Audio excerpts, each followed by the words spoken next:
Hello दोस्तों, स्वागत है आप सभी का ज्ञान एकेडमी में। तो उत्तराखंड वीडियो के वर्ष 2018 का जो प्रीवियस ईयर पेपर है उसका सोल्यूशन आज इस वीडियो में हम डिस्कस करेंगे।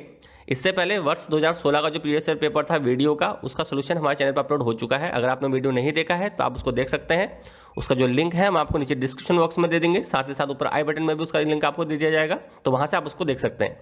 इसके साथ ही वो बच्चे जो उत्तराखंड प्रवक्ता समर की तैयारी कर रहे हैं उसमें से भूगोल सब्जेक्ट यानी कि ज्योग्राफी सब्जेक्ट के और पॉलिटी सब्जेक्ट की जो तैयारी कर रहे हैं तो उसका सोल्यूशन भी हमारे जो चैनल पर है अपलोड हो चुका है। उसका लिंक भी हम आपको नीचे डिस्क्रिप्शन बॉक्स में दे देंगे, तो वहाँ से आप उनका सोल्यूशन को देख सकते हैं। तो शुरुआत करते हैं आज के पेपर की। तो ये पेपर है वर्ष 2018 का। तो इसका पहला क्वेश्चन है, मधुर मधुर मेरे दीपक जल में कौन सा अलंकार है। तो मधुर मधुर मेरे दीपक जल, यहाँ पर एक शब्द की क्या हो रही है, पुनरावृत्ति हो रही है। तो यहाँ पर जो हो जाएगा पुनरुक्ति प्रकाश अलंकार हो जाएगा। जब किसी शब्द की क्या होती है, पुनरावृत्ति होती है, तो वहाँ पर पुनरुक्ति प्रकाश अलंकार होता है। साथ ही साथ कई बच्चों को इसमें कन्फ्यूजन होगा कि यमक अलंकार में भी किसी एक शब्द की क्या होती है, पुनरावृत्ति होती है।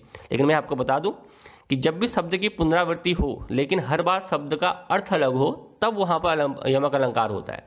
लेकिन अगर शब्द की पुनरावृत्ति हो रही है इस तरह से लेकिन शब्द का अर्थ जो रहता है वो एक ही रहता है, तो वहाँ पर पुनरुक्ति प्रकाश ही रहेगा।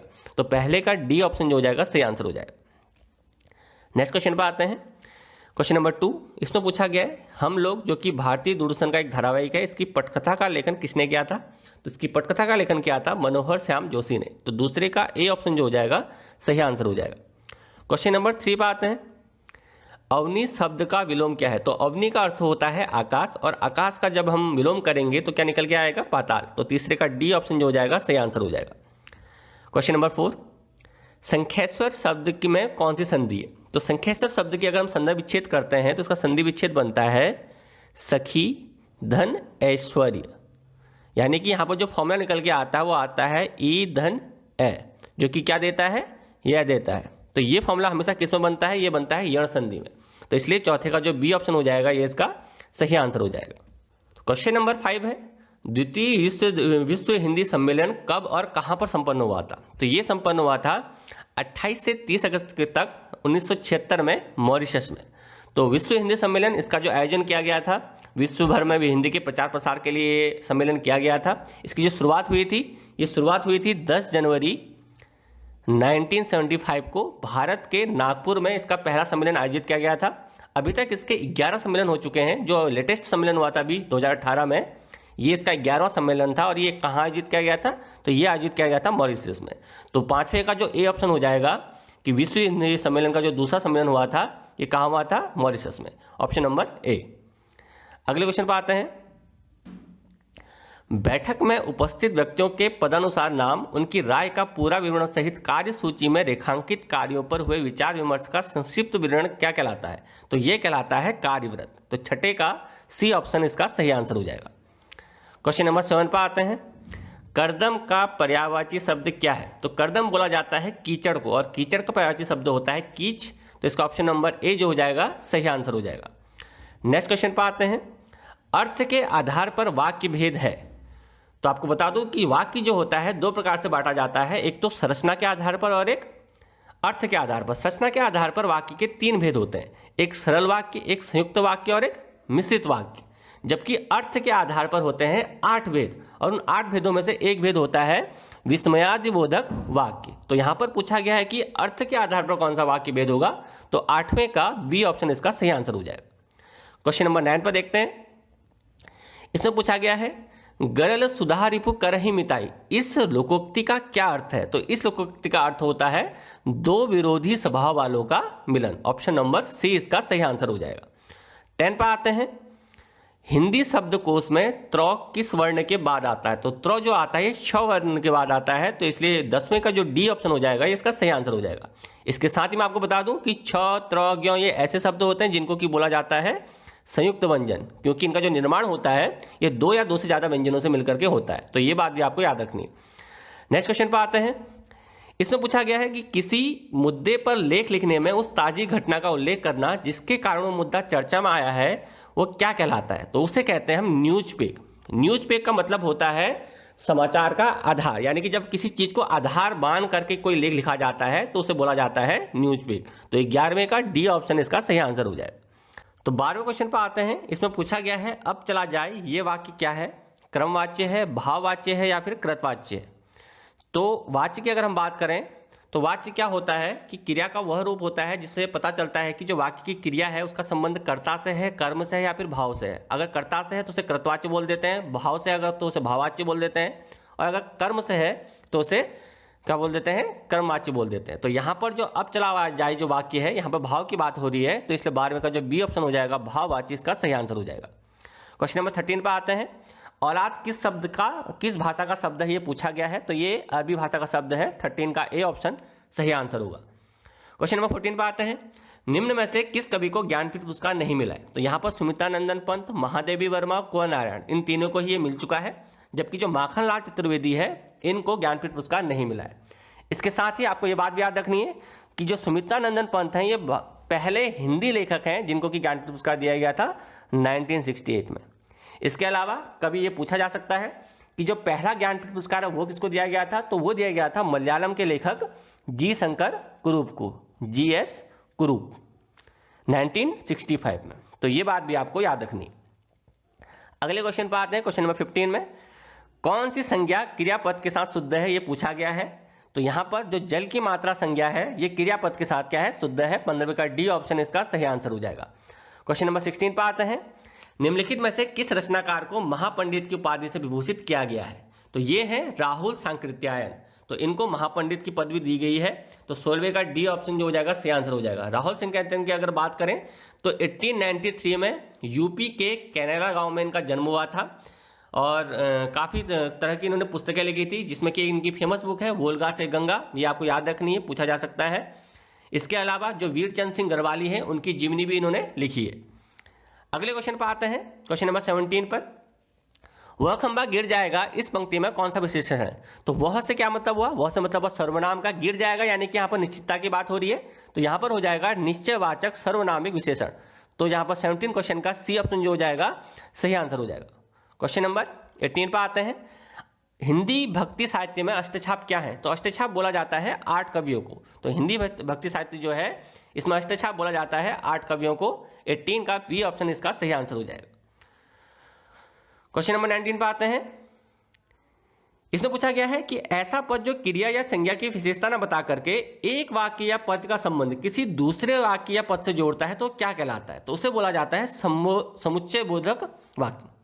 तो जो समुच्चय बोधक जो पद होता है ये क्या करता है, क्रिया या संज्ञा की विशेषता को न बता करके एक वाक्य या पद का संबंध दूसरे वाक्य या पद से जोड़ता है। तो 19वें का सी ऑप्शन जो हो जाएगा इसका सही आंसर हो जाएगा। क्वेश्चन नंबर 20 पर आते हैं। अनेकार्थी शब्द उपसर्ग का संबंध किससे है, तो ये है दान से। तो 20वें का डी ऑप्शन इसका सही आंसर हो जाएगा। कुमाऊं में चंद शासन का जन्मदाता कौन था, तो ये था राजा सोमचंद। तो 21वें का डी ऑप्शन इसका सही आंसर हो जाएगा। अगले क्वेश्चन पर आते हैं। आधा राज्य अंग्रेजों के कब्जे में जाने के पश्चात गढ़वाल नरेश सुदर्शन शाह ने अपनी राजधानी श्रीनगर से हटा करके कहां स्थापित करी थी, तो ये स्थापित करी थी टिहरी में। 22वें का सी ऑप्शन। 23वां क्वेश्चन। सन 1926 में कृपा मिश्र ने कोटद्वार से किस पत्रिका की शुरुआत करी थी, तो इन्होंने करी थी गणदेश की शुरुआत। 23वें का सी ऑप्शन इसका सही आंसर हो जाएगा। 24वें क्वेश्चन पर आते हैं। भगत जवाहरमल का संबंध किससे है, तो इसका संबंध है, इनका संबंध है कूका विद्रोह से। तो कूका विद्रोह के प्रमुख नेता थे। कूका विद्रोह की अगर बात करें तो ये पंजाब में ये विद्रोह किया गया था कूका लोगों के द्वारा। कूका लोग इनको नामधारी सिख भी बोलते हैं। तो उस समय यानी कि 1871 के टाइम में ये विद्रोह हुआ था। तो उस समय जो अंग्रेजी शासन था उसके द्वारा गाय की हत्या को रोकने के विरोध में, गाय की हत्या के विरोध में जो है ये जो विद्रोह है ये किया गया था। इसके अलावा एक और विद्रोह यहाँ पर इंपॉर्टेंट है, यहाँ पर संता विद्रोह की अगर हम बात करें, कई बार एग्जाम में पूछा जाता है, तो ये भारत का पहला सशस्त्र विद्रोह भी इसको माना जाता है। 1855 में ये विद्रोह हुआ था। बंगाल के मुर्शिदाबाद और बिहार के भागलपुर में जो भी स्थानीय वहाँ के जमींदार थे, जो महाजन थे और जो वहाँ की पहाड़ी जनता थी, तो उन लोगों ने अंग्रेजी शासन के खिलाफ विद्रोह किया था। संथाल, इसको पहाड़ी भाषा में पहाड़ी विद्रोह भी बोला जाता है या फिर पहाड़ी झगड़ा भी इसको कहा जाता है। तो ये बात भी आपको याद रखनी है। क्वेश्चन नंबर 25 में आते हैं। उत्तराखंड में किस शासन को स्वर्ण युग के रूप में जाना जाता है, तो ये शासन होता है कत्यूरी साम्राज्य। तो 25वें का ए ऑप्शन जो हो जाएगा सही आंसर हो जाएगा। 6वीं शताब्दी से 11वीं शताब्दी तक इनका राज्य रहा था, इस साम्राज्य का राज्य रहा था। तो इस साम्राज्य के शासन को स्वर्ण युग के नाम से जाना जाता है उत्तराखंड शासन। Question number 26। उत्तराखंड का प्रथम पावर हाउस कौन सा है, ये पूछा गया है। और यहां पर ऑप्शन है ऑप्शन नंबर ए, यानी कि ग्लोगी जल विद्युत प्लांट। ये जो है उत्तराखंड का प्रथम पावर हाउस है। इसकी स्थापना 1907 में करी गई थी, जबकि 1909 से इसको पूर्ण रूप से चलाना स्टार्ट किया गया था, यानी कि पूर्ण क्षमता के साथ इसको खोला गया था। ये जो पावर प्लांट है ये मसूरी में स्थित है, भट्टाफाल नदी पर।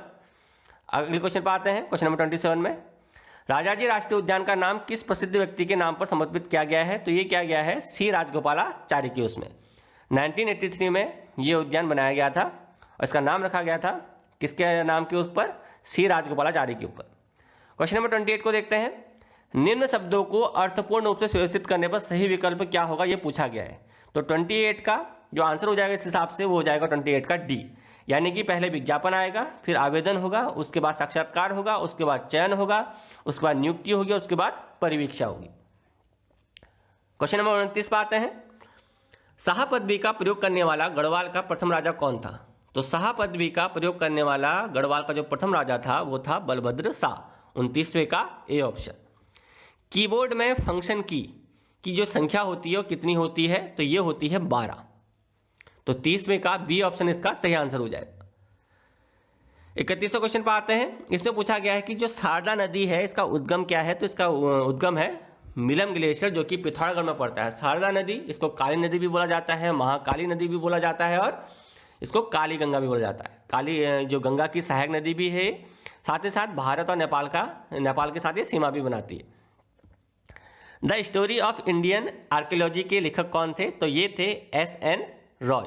तो 32वें का डी ऑप्शन जो हो जाएगा ये इसका सही आंसर हो जाएगा। क्वेश्चन नंबर 33 पर आते हैं। 33 पर आते हैं। रम्माण के बारे में कौन सा कथन गलत है, तो रम्माण क्या है, तो रम्माण उत्तराखंड के चमोली जिले के में एक गांव पड़ता है सलूड़। उस सलूड़ गांव में हर साल अप्रैल के महीने में ये जो है उत्सव आयोजित किया जाता है। तो इस उत्सव में तो ये जनपद जो है ये चमोली का एक लोक उत्सव है, ये सब सही हो जाएगा। उसमें मुखौटों के साथ नृत्य होता है, ये भी इसका सही पार्ट है। और इसमें इसको यूनेस्को द्वारा विश्व विरासत घोषित किया गया, ये भी इसका सही है।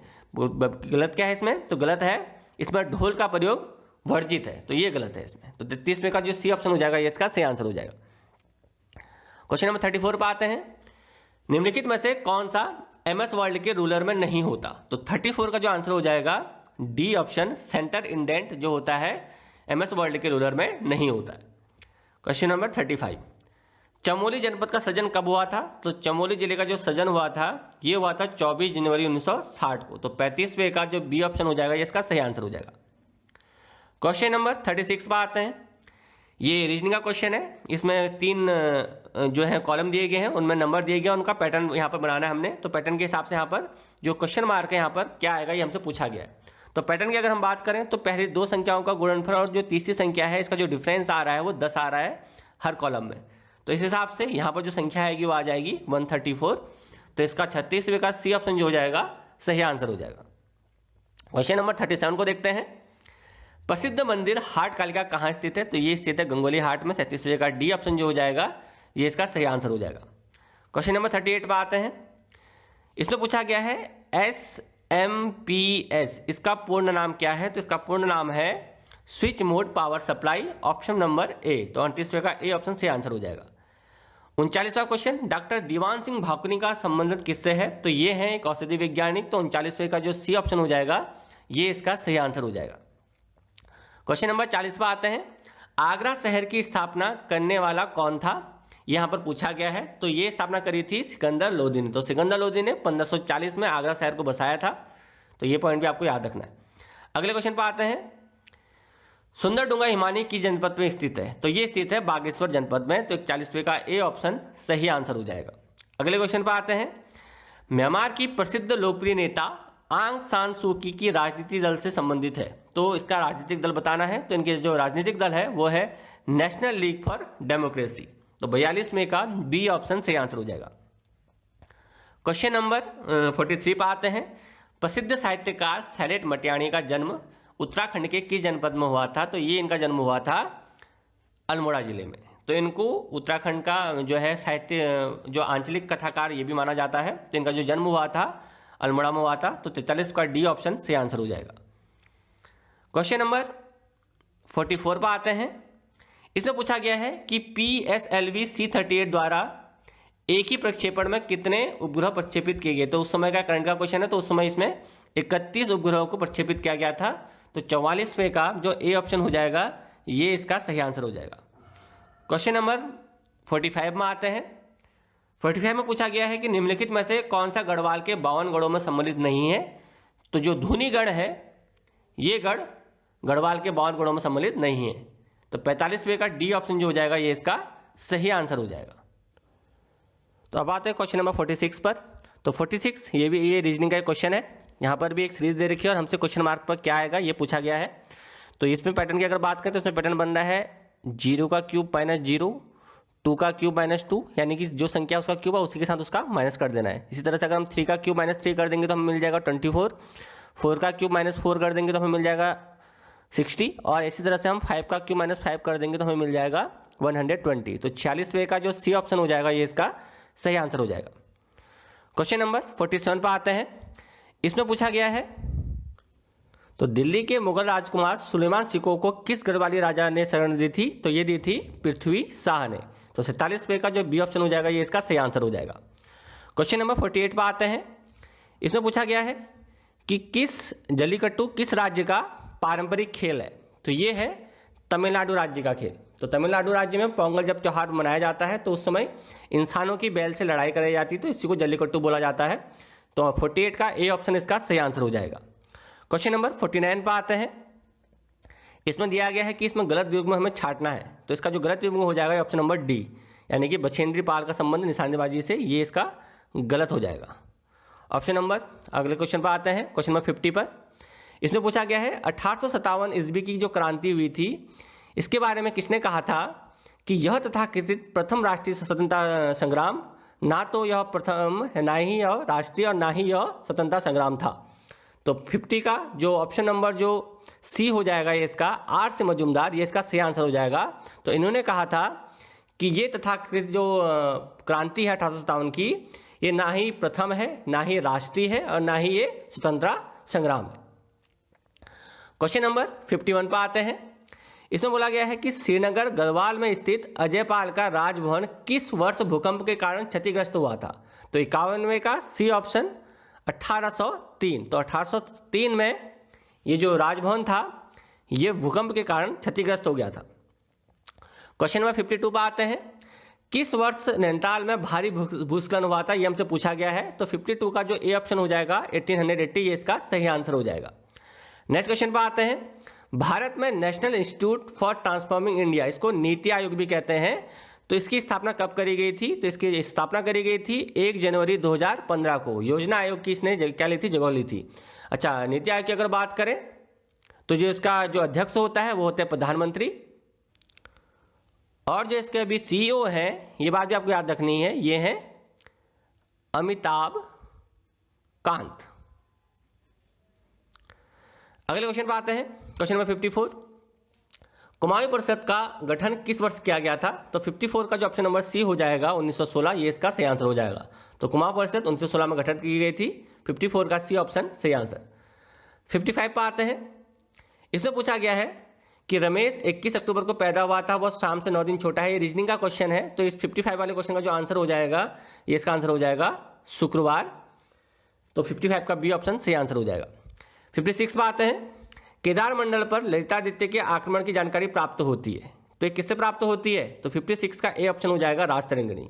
तो ये प्राप्त होती है राजतरंगिणी से। क्वेश्चन नंबर 57 पर आते हैं।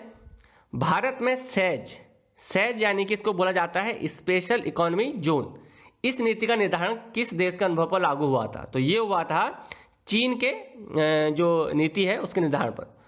तो सेज ये 2000 में इस योजना को लाया गया था, इस नीति को लाया गया था। स्पेशल इकोनॉमिक जोन इसके अंदर बनाए जाते हैं। तो ये जो लाया गया था ये चीन देश के अनुभव के ऊपर लाया गया था। 58 पर बात करते हैं। इसमें पूछा गया है कि किस वर्ष वन अनुसंधान देहरादून ने अपने स्थापना के 100 वर्ष पूरे किए हैं। तो ये किए हैं सन 2006 ईस्वी में। तो 58 का जो बी ऑप्शन हो जाएगा ये इसका सही आंसर हो जाएगा। Question number 59। जानवी नदी निम्न में से कौन सी एक मुख्य नदी से संबंधित है। तो 59 का डी ऑप्शन यानी कि भागीरथी, ये इसका सही आंसर हो जाएगा। ये भागीरथी नदी से संबंधित है। क्वेश्चन नंबर 60 पर आते हैं। किस प्रकार की मोहरें सिंधु घाटी सभ्यता और मेसोपोटामिया के मजबूत स्तूपों को बताती है? तो ये मुद्रा है बेलनाकार। तो 60 का ए ऑप्शन इसका सही आंसर हो जाएगा। क्वेश्चन नंबर 61 पर आते हैं। मार्च 2016 को अंतर्राष्ट्रीय पैराग्लाइडिंग प्रतियोगिता का जो आयोजन किया गया था, ये निम्न में से किस स्थान पर किया गया था? तो 61 का डी ऑप्शन पिथौरागढ़ इसका सही आंसर हो जाएगा। तो पिथौरागढ़ में इसका आयोजन किया गया था मार्च 2016 में। क्वेश्चन नंबर 62, अटल पेंशन योजना, इसमें सम्मिलित होने की अधिकतम आयु क्या है? तो अटल पेंशन योजना, इसमें जो सम्मिलित होने की आयु है, अधिकतम आयु है, यह है 40 वर्ष। तो 18 से 40 वर्ष इसका है। मिनिमम एज इसकी 40 और मैक्सिमम एज है, मिनिमम एज इसकी 18 और मैक्सिमम एज इसकी 40। क्वेश्चन नंबर 63 है, काशीपुर में बाल सुंदरी देवी के मंदिर पर कौन सा मेला लगता है? तो यह लगता है चैती मेला। क्वेश्चन नंबर 64 देखते हैं। ये एप्टीट्यूड का क्वेश्चन है। इसमें दिया गया है कि 39 छात्रों के भार का औसत 40 केजी है। यदि एक अध्यापक के भार को सम्मिलित कर दिया जाता है तो औसत भार में 800 ग्राम यानी कि 0.8 केजी की वृद्धि हो जाती है। तो इसमें कुछ नहीं करना है। यहाँ पर हम 39 छात्रों का अगर कुल भार निकालेंगे तो वो बनेगा 39 गुणा 40, और जब एक अध्यापक इसमें शामिल हो जाता है तो कुल हो जाती है संख्या 40, और उनकी जो औसत हो जाएगी आयु वो हो जाएगी 40.8, क्योंकि 0.8 ग्राम की क्या हो जा रही है, वृद्धि हो जा रही है। तो इसका कुल गुणनफल और इसका कुल गुणनफल निकाल करके जब हम अंतर निकालेंगे तो यह आंसर आ जाएगा 72 केजी। तो जो अध्यापक का भार हो जाएगा 72 केजी हो जाएगा। 64 का ए ऑप्शन इसका सही आंसर हो जाएगा। 65 पे आते हैं। किस ग्रंथ में गढ़ नरेश श्याम शाह को मुगल बादशाह द्वारा एक घोड़ा व हाथी प्रदान करने का उल्लेख मिलता है? तो किस में मिलता है? तो 65 का जो बी ऑप्शन हो जाएगा तुझके जहांगीरी, ये इसका सही आंसर हो जाएगा। तो इसमें ये उल्लेख मिलता है कि गढ़ नरेश श्याम शाह को मुगल बादशाह के द्वारा एक घोड़ा और एक हाथी प्रदान किया गया था। तो 65 का बी ऑप्शन इसका सही आंसर है। क्वेश्चन नंबर 66 में आते हैं। इसमें पूछा गया है कि भारत में न्यूनतम मजदूरी अधिनियम कब पारित हुआ था? तो ये पारित हुआ था 1948 में। 66 का बी ऑप्शन सही आंसर हो जाएगा। अर्जुन पुरस्कार से सम्मानित खिलाड़ी हरिदत्त कापड़ी का संबंध किस खेल से? ये पूछा गया है 67 क्वेश्चन में। तो 67 का आंसर हो जाएगा ऑप्शन नंबर सी, बास्केटबॉल। 68 पर आते हैं। गुप्त वंश का संस्थापक कौन था? तो ये थे श्री गुप्त। तो 68 का जो सी ऑप्शन हो जाएगा ये इसका सही आंसर हो जाएगा। 69 में क्या पूछा गया है? तो इसमें कौन सा एक सही सुमेलित नहीं है, ये हमें पता करना है। तो यहां पर जो ऑप्शन दिए गए हैं, तो इसमें एक तरफ दी गई है जल विद्युत परियोजना और दूसरी तरफ दिए गए उनके जनपद। तो इस हिसाब से जो विष्णुप्रयाग परियोजना है ये इसका गलत हो जाएगा, क्योंकि विष्णुप्रयाग परियोजना किस जनपद में स्थित है? चमोली जनपद में स्थित है। तो 69 का जो बी ऑप्शन हो जाएगा ये इसका सही आंसर हो जाएगा। क्वेश्चन नंबर 70 पर आते हैं। इसमें पूछा गया है कि वर्ष 2011 की जनगणना के अनुसार जनसंख्या घनत्व के संबंध में उत्तराखंड का भारत में कौन सा स्थान है? तो उत्तराखंड का भारत में स्थान है 26वां। 70 का जो ए ऑप्शन हो जाएगा ये इसका सही आंसर हो जाएगा। क्वेश्चन नंबर 71 पर आते हैं। गढ़वाल का बारदोली के नाम से प्रसिद्ध स्थल कौन सा है? तो ये स्थित है गुजड़ू, यानी कि 71 का जो बी ऑप्शन हो जाएगा ये इसका सही आंसर हो जाएगा। क्वेश्चन नंबर 72 पर आते हैं। ये रीजनिंग का क्वेश्चन है। इसमें पूछा गया है कि 9 दिन पहले सौजन्या जो है फिल्म देखने गई, वह केवल बृहस्पतिवार को ही फिल्म देखने जाती है, तो आज सप्ताह का कौन सा दिन होगा? तो ऐसे क्वेश्चन में क्या करते हैं, जैसे कि 9 दिन पहले ये फिल्म देखने गई है और उस दिन क्या है, बृहस्पतिवार है, तो 9 दिन बाद का अगर हमें निकालना है तो हम क्या कर देंगे, 7 से डिवाइड कर देंगे, क्योंकि सप्ताह में जो दिन होते हैं 7 की साइकिल के बाद रिपीट होते हैं। तो अगर हम 7 को डिवाइड कर देंगे 2 क्या आ जाएगा, रिमाइंडर आ जाएगा, तो बृहस्पतिवार में हम 2 दिन ऐड कर देंगे, तो शुक्रवार और शनिवार। तो दूसरा दिन कौन सा होगा, शनिवार होगा। तो जो 72 का जो डी ऑप्शन हो जाएगा ये इसका सही आंसर हो जाएगा। नेक्स्ट क्वेश्चन पर आते हैं। यहां पर पूछा गया है कि भोटिया जनजाति के लोकगीत हैं, तो ये है इसका आंसर हो जाएगा ऑप्शन नंबर डी, यानी कि तुवेरा, बाज्यू और तिमली, ये तीनों ही क्या है, भोटिया जनजाति के लोकगीत हैं। तो 73 का डी ऑप्शन इसका सही आंसर हो जाएगा। भारत में राष्ट्रीय विकास परिषद की स्थापना कब हुई थी, ये पूछा गया है, 74 क्वेश्चन है। तो 74 का जो आंसर हो जाएगा ऑप्शन नंबर सी, 1952। 75 पर आते हैं। नुकटंग देवी की पूजा की जाती है तो किस समुदाय में की जाती है, तो 75 का जो ऑप्शन नंबर ए हो जाएगा ये इसका सही आंसर हो जाएगा, यानी कि जो नुकटंग देवी है इनकी पूजा की जाती है रंग समुदाय में। तो 75 का ए ऑप्शन। क्वेश्चन नंबर 76 पर आते हैं। जुआरी नाम है, ये किस चीज का नाम है, तो ये नाम है एक नदी का। एक नदी है जो गोवा में बहती है, गोवा की ये लार्जेस्ट रिवर है, यानी कि वहाँ की सबसे बड़ी नदी है, तो उसका नाम है जुआरी। 77 व्यक्तिगत सत्याग्रह आरंभ करने हेतु उत्तराखंड में प्रथम बैठक कब बुलाएगी, प्रथम बैठक कहाँ बुलाएगी थी, ये यहाँ पर पूछा गया है। तो यहाँ पर 77 का जो ए ऑप्शन हो जाएगा डाडा मंडी, ये इसका सही आंसर हो जाएगा, यानी कि डाडा मंडी में व्यक्तिगत सत्याग्रह आरंभ करने हेतु उत्तराखंड की प्रथम बैठक बुलाई गई थी। 78 पर आते हैं, भारत की केंद्रीय मंत्रिपरिषद किसके प्रति उत्तरदायी होती है। तो संविधान का जो आर्टिकल है 75 का 3, इसमें कहा गया है कि जो केंद्रीय मंत्रिपरिषद होगी वो सामूहिक रूप से जो निम्न सदन होता है लोकसभा, उसके प्रति क्या होगी, उत्तरदायी होगी। तो 78 का डी ऑप्शन इसका सही आंसर हो जाएगा। 79 पर आते हैं, descriptive list of martial cards of Almora, इस पुस्तिका के लेखक कौन है, यहां पर पूछा गया है। तो 79 का डी ऑप्शन इसका सही आंसर हो जाएगा, यानी कि गंगाधर उप्रेती, तो इन्होंने ये बुक लिखी है। क्वेश्चन नंबर 80 पर आते हैं। तो क्वेश्चन नंबर 80 जो कि रीजनिंग का क्वेश्चन है, इसमें दिया गया है, शब्द दिए गए हैं, उनके कोड दिए गए हैं। जैसे कि फीट को कोड भाषा में लिखा जाता है 47, ट्री को कोड भाषा में लिखा जाता है 91। तो इसी प्रकार से हमें पूछा गया है कि मीट को कोड भाषा में क्या लिखा जाएगा। तो कैसे कोड भाषा बनाई गई है, अगर हम फीट की बात करें तो यहाँ पर क्या किया गया है कि फीट जो अंग्रेजी वर्णमाला होती है इसमें 6 नंबर का है, ई का स्थान 5वां है और डी का स्थान 4था है। तो इसमें क्या कर रखा है इसने, जो कि पहले स्थान का नंबर है उसमें 1 से गुणा, फिर जोड़ रखा उसको दूसरे स्थान के नंबर से, यानी कि 5 गुणा 2, इसी तरह से 5 गुणा 3, इसी तरह से फिर 4 गुणा 4, और इन सबका क्या कर दिया है, जोड़ कर दिया है। तो इस हिसाब से इसने कोड बना रखा है। तो इसी तरह से अगर हम मीट का कोड बनाएंगे तो मीट है 13वें स्थान का नंबर, इसका इंटू हो जाएगा 1 के साथ, फिर प्लस कर देंगे। ई 5वें स्थान का नंबर है, इसका 2 के साथ इंटू हो जाएगा क्योंकि दूसरे स्थान पर है, और इस शब्द में दूसरे स्थान पर है, और मीट में फिर तीसरा जो स्थान पर है ई, और इसका 5वां नंबर होता है, तो ये 5 गुणा 3 हो जाएगा। और फिर टी 20वें स्थान पर है, लेकिन ये चौथे स्थान पर है इस शब्द में, तो टी गुणा 4 यानी कि 20 गुणा 4।